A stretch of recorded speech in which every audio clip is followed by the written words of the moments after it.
प्यारे विद्यार्थियों, आप सभी को मेरा नमस्कार। मैं डॉक्टर नेमीचंद कुमावत, सहायक आचार्य हिंदी विषय, राजकीय महाविद्यालय की आपकी इस बीए प्रथम वर्ष विषय हिंदी साहित्य के प्रथम प्रश्न पत्र की आज की इस ऑनलाइन कक्षा में मैं आप सभी का हार्दिक अभिनंदन और स्वागत करता हूं। प्यारे विद्यार्थियों, आपके इस प्रथम प्रश्न पत्र में एक पाठ्य पुस्तक लगी हुई है प्राचीन काव्य के नाम से, जिसके संपादक डॉक्टर सत्यनारायण शर्मा जी हैं।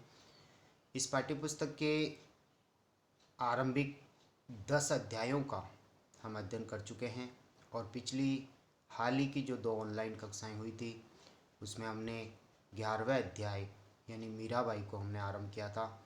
मीराबाई के जीवन परिचय को हमने पढ़ा, उनके कर्तृत्व और व्यक्तित्व पर हमने दृष्टिपात किया और उनके आपकी पाठ्यपुस्तक में संकलित कुल 25 मीराबाई के जो पद संकलित हैं उनमें से आरंभिक 6 पदों का अध्ययन हम पिछली ऑनलाइन कक्षा तक कर चुके हैं। आज हम उसी क्रम को जारी रखते हुए आगे बढ़ेंगे।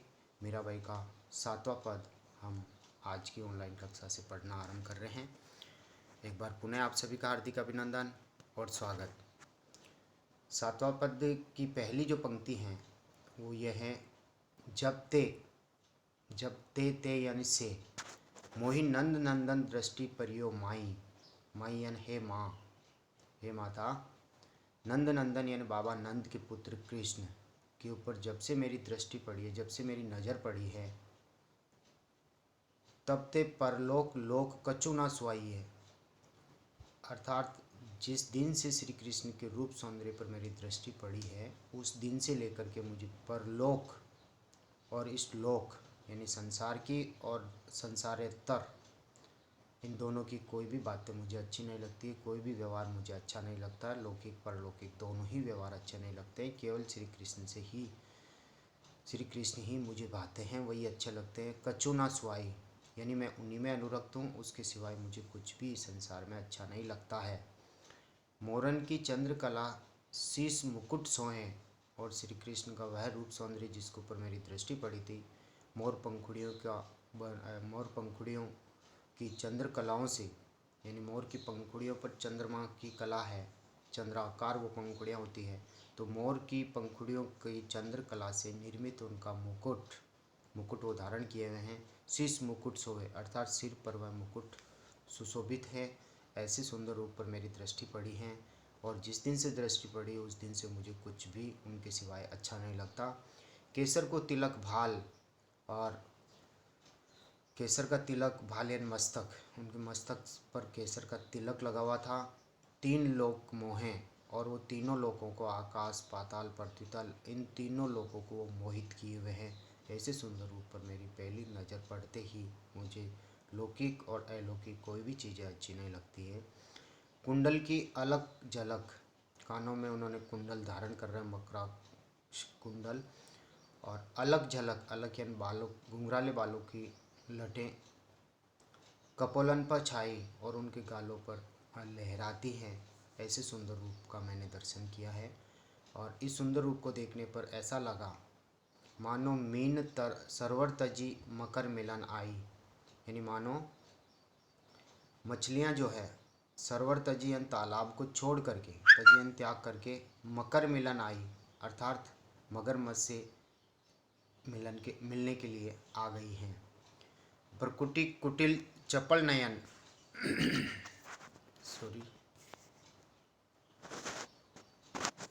भ्रकुटी कुटिल चपल नयन चितवन से टोना।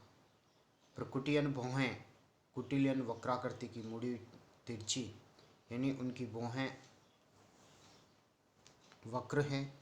चपल नयन, और उन श्री कृष्ण के जो नेत्र अत्यंत चंचल हैं। चितवन से टोना, टोना यानी जादू, और वो एक नज़र जिस ओर देखते हैं वहाँ जादुई प्रभाव डाल देते हैं। तो ऐसे सुंदर रूप पर मेरी दृष्टि जब से पड़ी है तब से मुझे लोक परलोक कुछ भी अच्छा नहीं लगता है।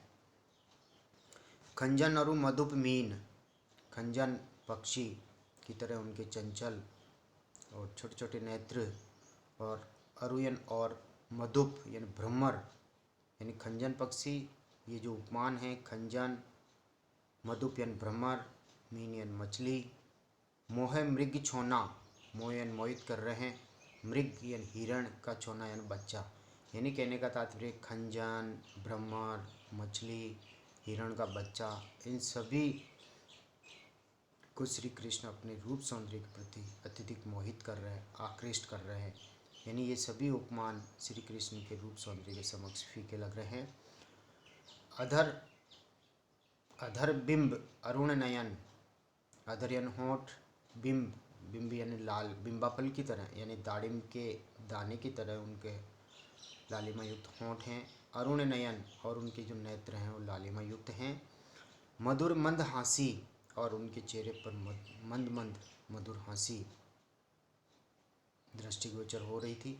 ऐसे सुंदर रूप पर मेरी दृष्टि पड़ते ही मैं उनके प्रति समर्पित हो गई हूँ, मोहित हो गई हूँ, लोभी हो गई हूँ, और उनके सिवाय मुझे संसार की कोई भी चीज़ें अच्छी नहीं लगती है।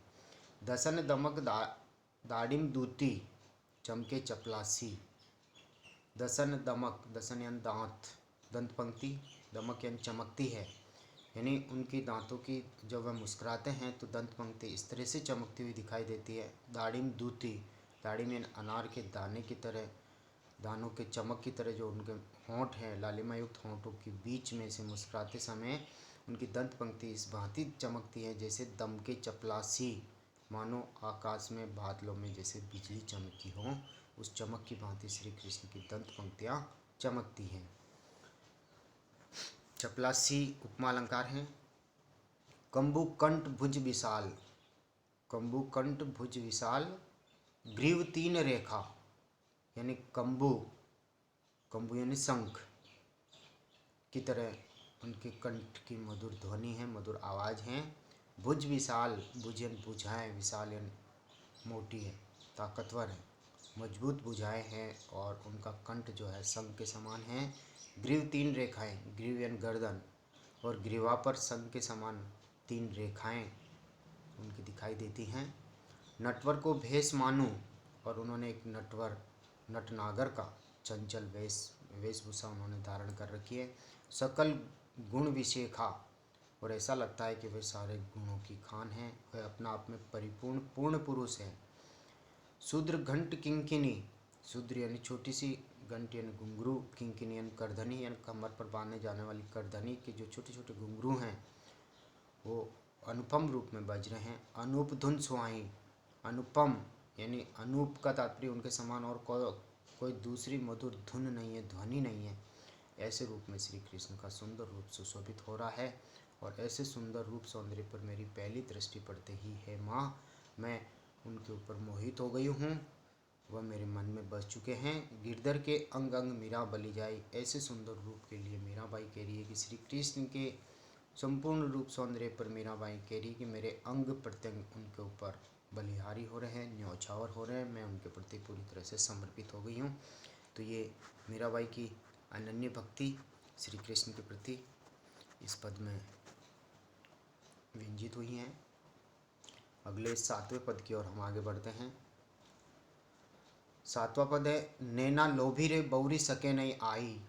नैना यानी नेत्र, लोभी यानी लालची, बौरी यानी दोबारा, सके नहीं आई यानी लौट करके नहीं आते हैं। मीराबाई कह रही है कि मेरे नेत्र श्री कृष्ण के रूप सौंदर्य पर इतने लालची हो गए हैं कि लगातार उनको देखने के उपरांत भी वे तृप्त नहीं होते हैं, और नज़र एक बार कृष्ण के ऊपर पड़ गई तो कहने का तात्पर्य नज़र परवश हो गई है, और वे नेत्र लौट करके मेरे पास नहीं आते हैं, यानी मैं वहाँ से चाह करके भी नज़र को हटा नहीं सकती। यानी मैं कृष्ण के रूप सौंदर्य पर मेरे नेत्र भटक गए हैं। रोम रोम नक्सिक सब निरखत, यानी श्री कृष्ण के सुंदर रूप पर एक बार दृष्टि पड़ते ही मेरे नेत्र इस तरह से लालची हुए कि उनके नख से पैरों के नाखून से लेकर के सिर की चोटी बालों तक के रूप सौंदर्य को, और उसमें समाये हुए रोम रोम तक के सौंदर्य को उन्होंने देख लिया है, दर्शन कर लिए हैं। ललच रे ललचाए, यानी फिर भी सर्वांग सौंदर्य का पान करने के उपरांत भी मेरे नेत्र बार बार लोभी हो रहे हैं, बार बार ललचा रहे हैं उनके रूप सौंदर्य का पान करने के लिए, यानी वो तृप्त नहीं होते हैं। मैं ठाडी गृह आपने रे, मीराबाई कह रही कि ठाडी यानी खड़ी, गृह यानी घर, वे कह रही कि मैं अपने घर में खड़ी थी, मोहन से आई, यानी घर के आंगन में बाहर दरवाजे पर मैं खड़ी थी और उसी समय एक घटना घटित हुई कि मोहन से आई, से यानी निकल करके आई यानी आए, यानी अचानक उस ओर से श्री कृष्ण निकल करके आए और एक संयोग मिला, दर्शन का संयोग, उनके दर्शन हो गए। सारंग ओट जब भी श्री कृष्ण आए थे और मीरा दरवाजे पे खड़ी थी तो उस समय क्या हुआ, मीरा ने क्या किया वो देखिए। सारंग ओट तजे कुल अंकुश, सारंग यानी घूंघट, ओट यानी पर्दा, यानी घूंघट का जो पर्दा मीरा ने मुंह पे लगा रखा था, ओढ़नी ओढ़ रखी थी, तजे कुल अंकुश, और श्री कृष्ण के ऐसे सुंदर रूप का दर्शन करने के लिए उसने ओढ़नी हटा ली, मुंह को ओपन कर दिया। तजे कुल अंकुश, और उसने राजपूत वंश की सारी मर्यादाओं को भंग कर दिया। अपना चेहरा राजपूत स्त्रियां किसी को नहीं दिखाती हैं, तो एक तरह से उन्होंने श्री कृष्ण को अपना चेहरा दिखाया और मेरा मंद मंद मुस्कुराते हुए उन्होंने चेहरा दिखा दिया। तो बदन यानी शरीर दिए मुस्काए, यानी अपना शरीर मतलब घूंघट भी हटा दिया, शरीर भी दिखा दिया और चेहरे से मुस्कुराते हुए श्री कृष्ण के उसने दर्शन किए। लोक कुटुंबी बरज बरज ही, और मीरा के इस कार्य व्यापार पर परिवार के लोग, संसार के लोग, समाज के लोग बार बार, कुटुंबियन परिवार के लोग, लोकयन संसार के लोग, बरज बरज ही, बरज बरज में यहाँ पर पुनरुक्ति प्रकाश अलंकार है, मना बार बार वो मना कर रहे थे कि हे मीरा तू ऐसा मत कर, पराये पुरुष को तू चेहरा मत दिखा और उनसे मुस्कुरा मत, बतिया कैत बनाए। और फिर मीरा ने एक तरह से इन लोगों का कहना माना नहीं और ये लोग मीरा को लेकर के कई तरह की बातें बनाने लगे, कई तरह की वदंतियाँ कहने लगे। बतियाँ कैत बनाई, यानी बतियाँ यानी बातें बनाने लग गए। चंचल चपल अटक नहीं मानत, फिर मीराबाई अपनी व्यवस्था व्यक्त कर रही है, कहती कि ये चंचल मेरे नेत्र जो है अत्यधिक चपल, बिजली की भांति अत्यधिक चंचल हैं, अटक नहीं मानत, अटक यानी कहना, मेरे नेत्र बिल्कुल भी कहना नहीं मानते हैं, मेरे वश में नहीं है। श्री कृष्ण के रूप सौंदर्य पर दृष्टि पड़ते ही ये परवश हो गए, पर हत गए बिकाए, यानी पराए हाथों में ये मेरे नेत्र बिक गए हैं, यानी श्री कृष्ण के हाथों में बिक गए हैं, मैं उनके प्रति समर्पित हो गई हूँ, मेरा वश नहीं चलता। भली कहो कोई बुरी कहो, मैं सब लई शीश चढ़ाई, यानी मेरे इस कार्य व्यापार पर कि श्री कृष्ण के रूप सौंदर्य पर मैं किस तरह से मोहित हुई हूँ, किस तरह से आंगन में खड़ी थी और कृष्ण निकल कर के आए और किस तरह से मैंने घूंघट हटा करके मुस्कुराते हुए बदन दिखाते हुए उनसे बातचीत की। और परिवार के लोग, कुटुंबी सभी मुझे बार बार मना कर रहे थे और मेरे को लेकर के कई तरह की बातें बनाई, लेकिन मेरा व्यवस्था व्यक्त करे कि मेरे ये चंचल नेत्र किसी का कहना नहीं मानते हैं, ये पराए हाथ बिक चुके हैं, इसलिए लोग अब चाहे मुझे अच्छा कहो चाहे बुरा कहो, अच्छे बुरे सभी को मैंने अपने सिर पे ले लिया, अर्थात सभी को मैंने सहन कर लिया है, यानी इन लोकापवादों की मैंने बिल्कुल भी चिंता नहीं की। मीरा के प्रभु गिरधर के बिन पल भर रहियो न जाए। मीराबाई अंतिम पंक्ति में कह रही है कि श्री कृष्ण के ऐसे रूप सौंदर्य का दर्शन करने के उपरांत उनके बिना, उनसे प्रेम हो जाने के बिना, उनको पति रूप में प्राप्त करने के लिए मीराबाई कह रही है कि उनके बिना एक पल भी मैं नहीं रह सकती।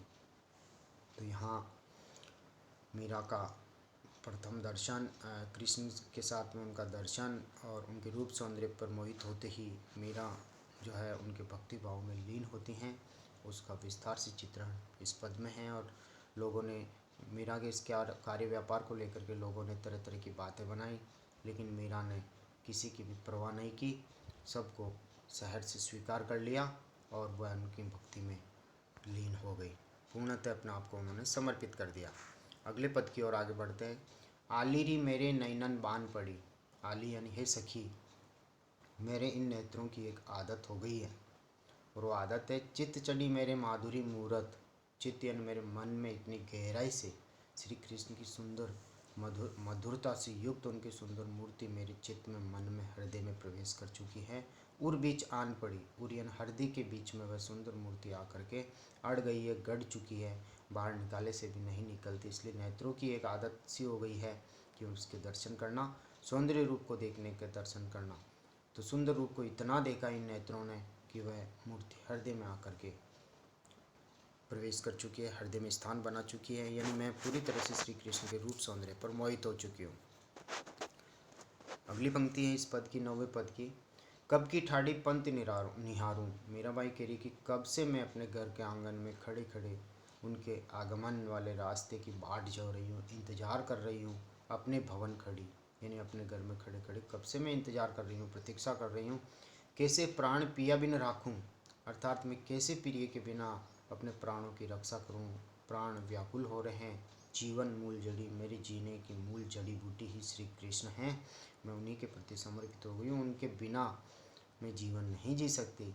अंतिम पंक्ति में मीरा जी कहती हैं, मीरा गिरधर हाथ बिकानी, और गिरधर यानी गोवर्धन पर्वत को धारण करने वाले कृष्ण के हाथों में मीरा बिक चुकी है, यानी समर्पित हो चुकी है, उनकी दासी बन चुकी है। लोग के बिगड़ी और मीराबाई की भक्ति को देख करके परिवार के लोग, समाज के लोग, संसार के लोग कहते हैं कि मीरा पथभ्रष्ट हो चुकी हैं, वह बिगड़ चुकी हैं। तो इस तरह से मीराबाई ने लोकोपवादों की परवाह किए बिना कृष्ण की भक्ति में वो लीन रही हैं। भले ही उसे लोग पथभ्रष्ट कहें, बिगड़ी हुई कहें, कुछ भी कहें, लेकिन वह अपनी भक्ति में पूरी तरह से लीन हैं और संसार के लोगों की उन्होंने बिल्कुल भी परवाह नहीं की। प्यारे विद्यार्थियों, आज की इस ऑनलाइन कक्षा को हम यहीं समाप्त करते हैं। अगली ऑनलाइन कक्षा 10वें पद से हम आरंभ करेंगे। आप सभी से एक आग्रह है कि कॉलेज के इस यूट्यूब चैनल पर ये जो वीडियोज अपलोड किए जा रहे हैं, जिन्हें आप ओपन करके अपनी ऑनलाइन पढ़ाई कर रहे हैं, तो इस कॉलेज के इस यूट्यूब चैनल को आप एक बार सब्सक्राइब जरूर करें और इन वीडियोज़ को आप लाइक करें। आप सभी को बहुत बहुत धन्यवाद। जय हिंद, जय भारत, थैंक यू।